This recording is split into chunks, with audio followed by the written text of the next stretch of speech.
अब जनता घर से निकल रही है और मतदान स्थल पर पहुंच रही है। अब तक भीड़ भी वहां पर दिखाई देने लगी है। तस्वीरों से अंदाजा लगाया जा सकता है कि गोला सीट पर मतदाताओं में किस कदर जोश दिखाई दे रहा है।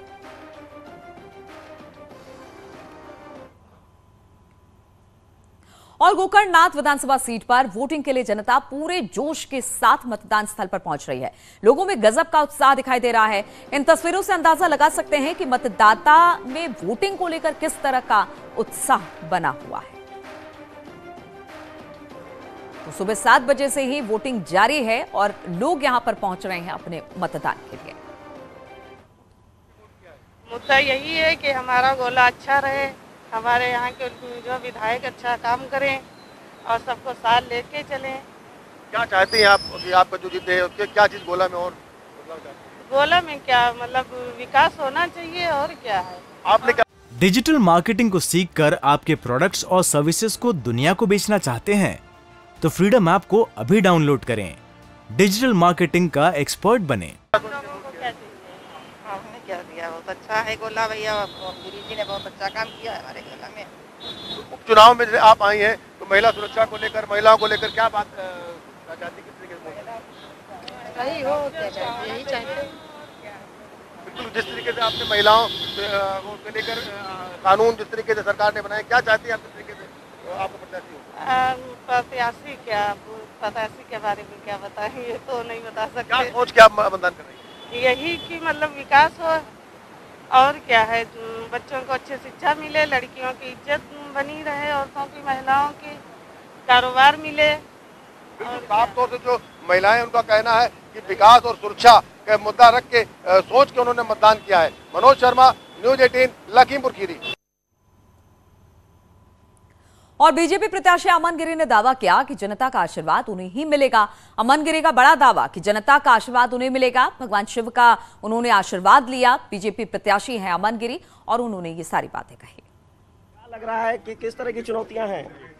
कोई चुनौती नहीं, जनता हमारे साथ है, भोले बाबा का आशीर्वाद है, पिताजी का आशीर्वाद है, इससे बड़ा मैं कुछ मांग नहीं सकता। भाजपा जनता पार्टी का हमेशा नारा रहता है, सबका साथ, सबका विकास, सबका विश्वास। सबका विश्वास है भारतीय जनता पार्टी का। और गोला सीट पर मतदान चल रहा है। मतदान जहां वोटिंग के लिए घर से निकल रहे हैं लोग, वहीं बीजेपी और समाजवादी पार्टी के प्रत्याशी ने भी अपना अपना वोट डाला और एक बार फिर जीत का दावा किया। मतदान से पहले दोनों ने मंदिर में जाकर पूजा अर्चना की और भगवान से जीत का आशीर्वाद लिया।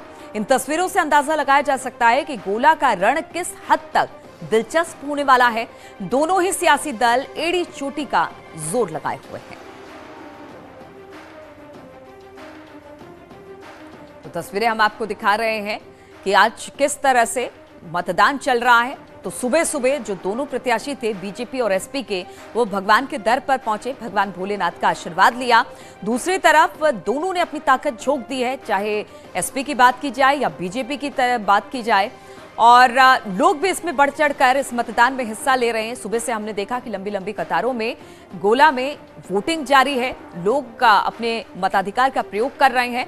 मुद्दे बहुत सारे हैं इन लोगों के सामने, खासतौर पर विकास का मुद्दा, महिला सुरक्षा का मुद्दा, किसानों का मुद्दा, ये सारे मुद्दे इसमें हावी हैं। अब देखना होगा कि किन मुद्दों के साथ, किन प्रत्याशी के साथ यहाँ के लोग जाते हैं।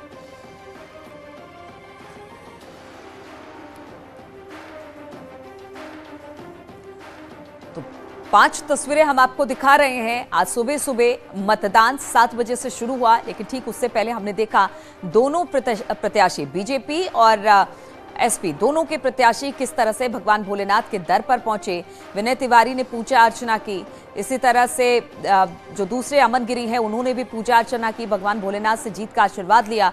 और साथ ही अमन गिरी को हमने सुना भी, उन्होंने कहा कि जनता का आशीर्वाद मुझे प्राप्त है, भगवान भोलेनाथ का आशीर्वाद मेरे पर पहले से है, तो जीत मेरी पक्की है। बड़े आश्वस्त दिखाई दिए अमन गिरी। दूसरी तरफ विनय तिवारी ने कहा कि हमने अपनी पूरी ताकत झोंक दी है, अब जनता के हाथों में वो किसे जिताकर लेकर आती है।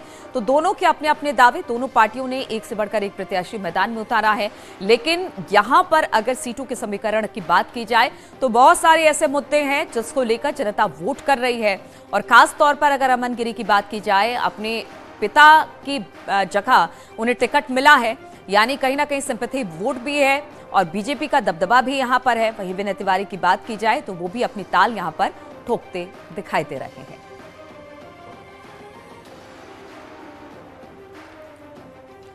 तो अब तक अगर 10 बजे तक की बात की जाए तो 12% मतदान हो चुका है। लोग घरों से निकल रहे हैं और जैसे जैसे दिन चढ़ेगा लोग वोट करने के लिए, मतदान करने के लिए पहुंचने शुरू हो जाएंगे। और शुरुआत में भी हमने देखा कि सुबह 7 बजे से ही लोगों के आने का सिलसिला शुरू हो गया था।